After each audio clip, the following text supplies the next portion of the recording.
আমি ইন আৰু এটৰ ডিফাৰেণ্টিৰ বিষয়ে আজি আলোচনা কৰিম। Welcome to grammar academy dear student. What is the main difference between in and at?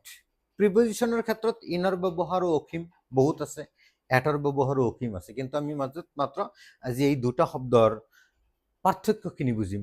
ক'ত ক'ত ইন ব্যৱহাৰ কৰা হয়, ক'ত ক'ত এট ব্যৱহাৰ কৰা হয়। মনত ৰাখিবা, ডাঙৰ ঠাইৰ ক্ষেত্ৰত ইন ব্যৱহাৰ কৰা হ'ব আৰু সৰু ঠাইৰ ক্ষেত্ৰত এট ব্যৱহাৰ কৰা হ'ব। যদি আমি উদাহৰণ দি বুজো যে কবিৰ লিভছ ইন আমেৰিকা, কবিৰে আমেৰিকাত বসবাস কৰে, ইয়াত আমেৰিকাটো এটা ডাঙৰ ঠাই, সেইকাৰণে ইন ব্যৱহাৰ কৰা হৈছে। বা হৰি ৱাজ বৰ্ণ ইন ইণ্ডিয়া, হৰিয়ে ভাৰতবৰ্ষত জন্মগ্ৰহণ কৰিছিল, অৰ্থাৎ ইণ্ডিয়াও এটা ডাঙৰ ঠাই, যাৰ কাৰণে ইয়াত ইন ব্যৱহাৰ কৰা হৈছে। বা যদি আমি এটৰ ক্ষেত্ৰতো উদাহৰণ দি চাওঁ, তেন্তে উদাহৰণটো আহিব এই ধৰণৰ, the teacher is at school now, শিক্ষকজন বৰ্তমান স্কুলত আছে বা এতিয়া স্কুলত আছে।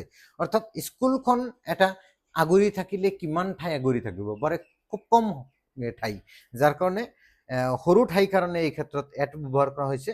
আৰু আমেৰিকা বা ইণ্ডিয়া এইবোৰ জাগা ডাঙৰ জাগাটো, সেইকাৰণে ইয়াত ইন ব্যৱহাৰ কৰিছে। বা আমি যদি আৰু উদাহৰণ ধৰোঁ যে আই মেট হিম, মই তেওঁক লগ কৰিছিলোঁ at the train station, train ষ্টেচনত। অৰ্থাৎ একোটা ট্ৰেইন ষ্টেচনত আগুৰি থাকিলে কিমান জেগা আগুৰি থাকিব পাৰে। বা বাছ ষ্টেচন, বা আমি কওঁ এয়াৰপোৰ্ট, অৰ্থাৎ এইবোৰ জেগা খুব সংকীৰ্ণ জেগা, অকণমান জেগা, যাৰ কাৰণে সৰু জেগা যদি হয় তেনে ক্ষেত্ৰত এট ব্যৱহাৰ কৰা হ'ব আৰু ডাঙৰ ঠাইৰ ক্ষেত্ৰত ইন ব্যৱহাৰ কৰা হ'ব। আমি ছেপাৰেটকে তোমালোকক শিকাম যে ইন ক'ত ক'ত ব্যৱহাৰ কৰা হয় আৰু এট ক'ত ক'ত ব্যৱহাৰ কৰা হয়। তো আজিৰ বিষয়টো আশা কৰিছোঁ তোমালোকৰ বুজত আহিছে। নেক্সট ক্লাছত পুনৰ লগ পাম, সেই আশাৰে আমি আজিলৈ এৰিছোঁ। ধন্যবাদ।